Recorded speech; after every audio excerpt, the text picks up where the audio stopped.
Jeremy Bentham on the issue premise of the taxation of the 1%. According to Bentham, nature has placed mankind under the governance of pain and pleasure. Pain and pleasure defines what we ought to do and what we shall do. Morally permissible acts provide the greatest amount of pleasure for the greatest number while preventing the most pain. To determine the amount of pleasure or pain and the means to efficiently generate such pleasure or pain, a principle for determining utility is required.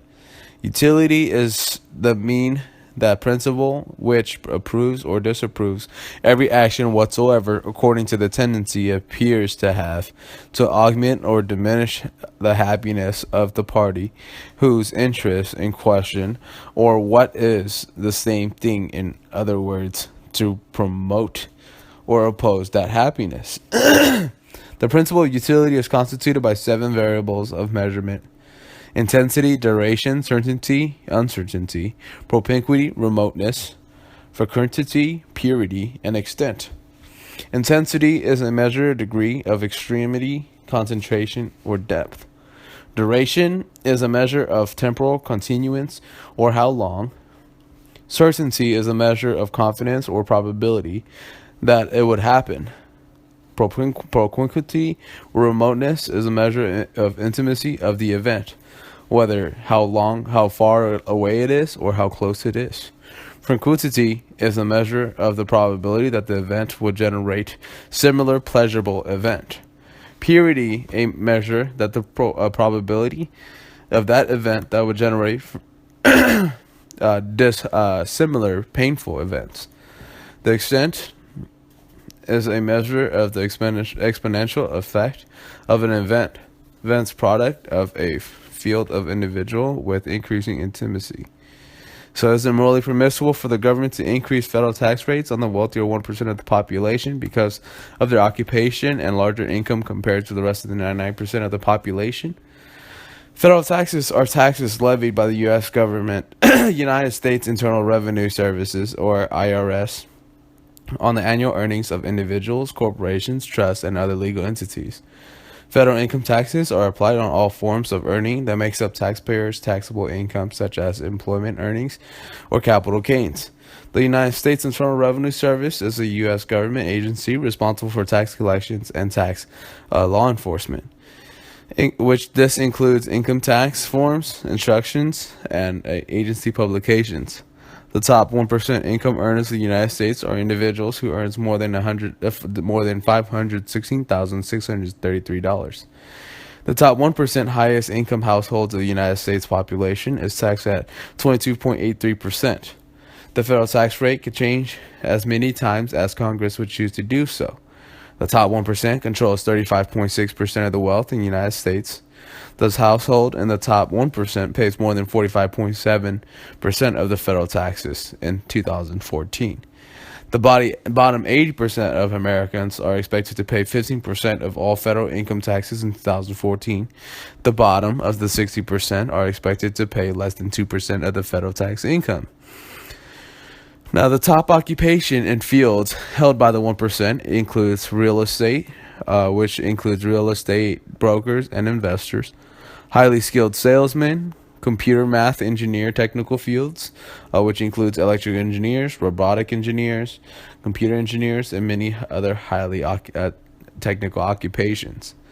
Law fields, which includes lawyers and judges, financial professionals, this includes stockbrokers, finance managers, large Wall Street brokerages, and investors. The medical field, which includes doctors, medical doctors, surgeons, chemists, and other highly medical occupations. Executives, such as managers and supervisors. This includes CEOs and CFOs of large corporations, and individuals who are not working, who are either retired or deceased. Many of these occupations, such as doctors and professionals, could take up to 15 years of training to obtain their position. Much of the federal taxes collected from the income tax goes to fund public expenses. Public expenses are services paid by the federal income taxes, which include national defense, Social Security, Medicare, Medicaid, interest on national debt, and safety net programs such as welfare, unemployment, and homeless shelters. Social Security is a government program that provides economic assistance to persons faced with unemployment, disability, or ageness, financed by assessments of the employers and employees. Medicare is a program under the U.S. Social Security Administration that reimburses hospitals and physicians of medical care provided to qualifying people over 65 years old.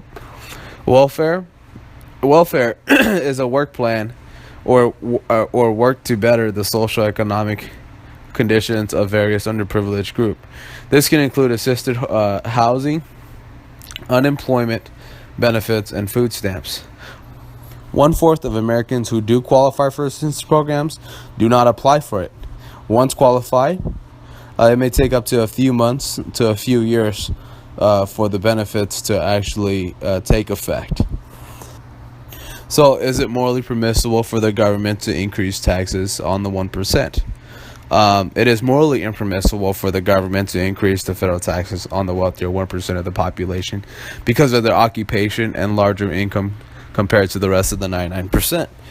By increasing the taxes on the 1%, the government can continue to fund Social Securities, welfare, and other government-funded programs. The intensity of increasing taxes on the wealthier 1% would allow the government to assist more individuals who need their services. The duration of increasing federal taxes to fund government programs would be varied on an individual basis. Most individuals stay in government safety net programs until they can survive on their own. This can be anywhere from a year to several years.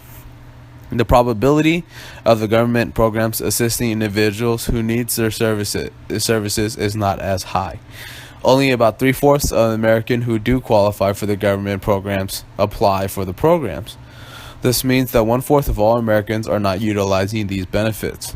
The propinquity of increasing taxes on the 1% to help fund more government-assisted programs can take a few months to a few years, depending on the program.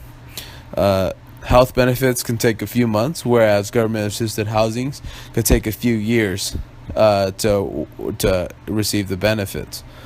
Because these government-funded programs have low income qualifications, much of its members continually worry about their incomes so that they can continue to receive the benefits. The probability that the individuals will receive pleasure by receiving these benefits might be outweighed by their pain of attempting to qualify for the benefits.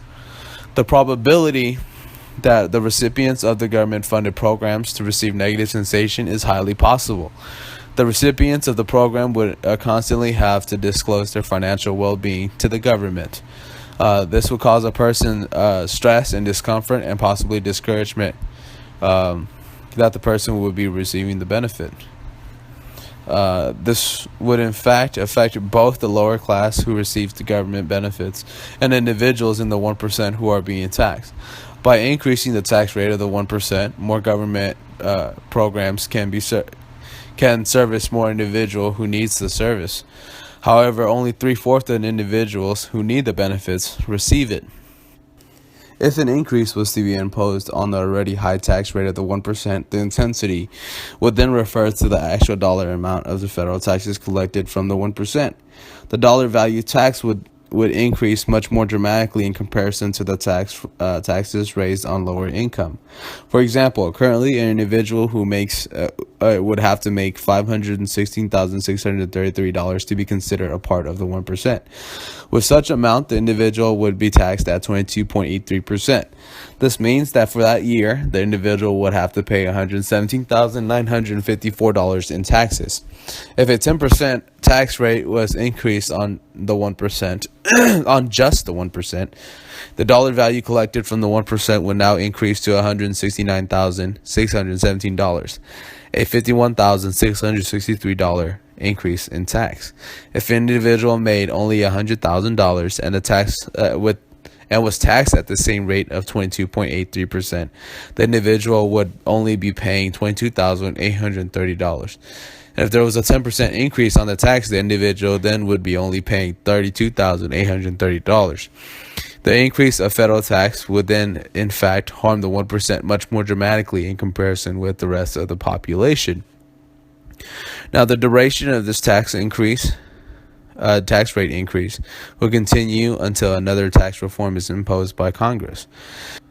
If a federal tax increase was to be imposed on the 1%, for certain, the dollar value tax would affect their income.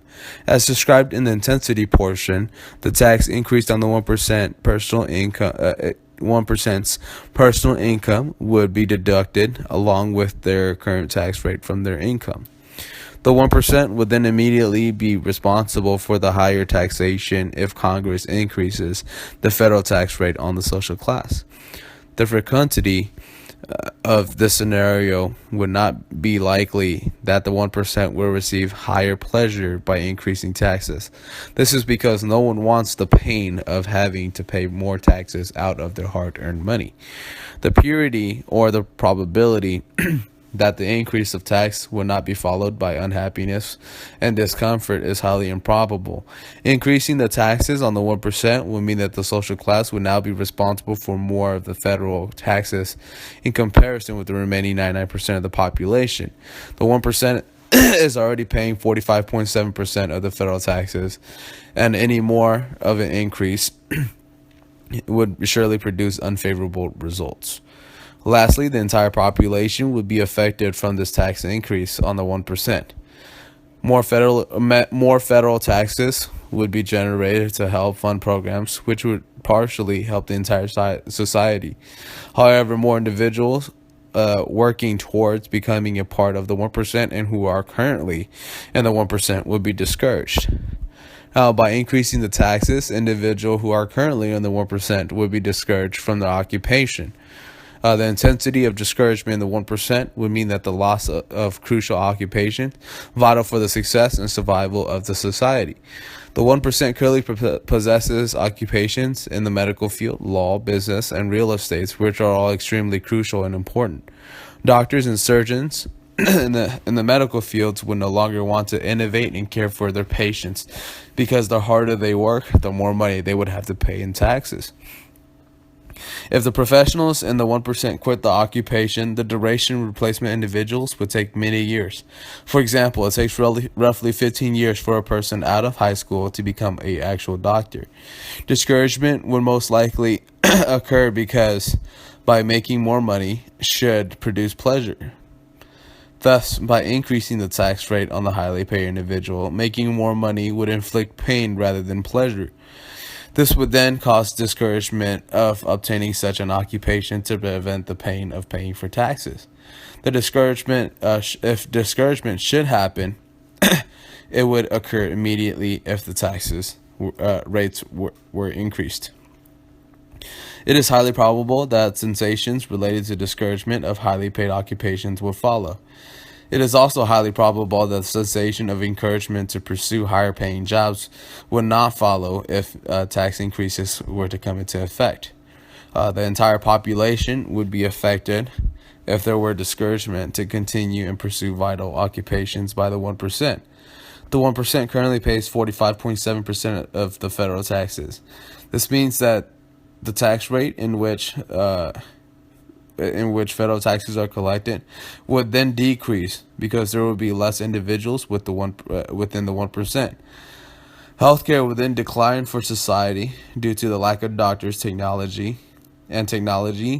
would begin to decay because of insufficient incentives to innovate, and many more people would be left without houses because the increase of tax would discourage real estate investors from buying and renting homes due to the tax increase. By having a smaller workforce of the 1%, federal income taxes would be collected. Less federal income taxes would be collected, meaning government-assisted programs such as Social Security, Medicaid, welfare, and homeless shelters would also be defunded. By increasing the 1% taxes on the 1%, there will also be a decrease in vital occupations held by the 1%.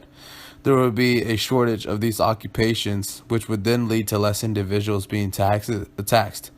Since there are less individuals being taxed, there will also be a less federal tax to fund the government-assisted programs. Without the money to fund government safety net programs, to assist individual who needs the benefits. Increasing the federal tax rate on the 1% would then cause a great deal of pain within the 1%, as well as the other 99% of the population. Because such action causes more pain than pleasure, increasing taxes on the 1% is morally impermissible.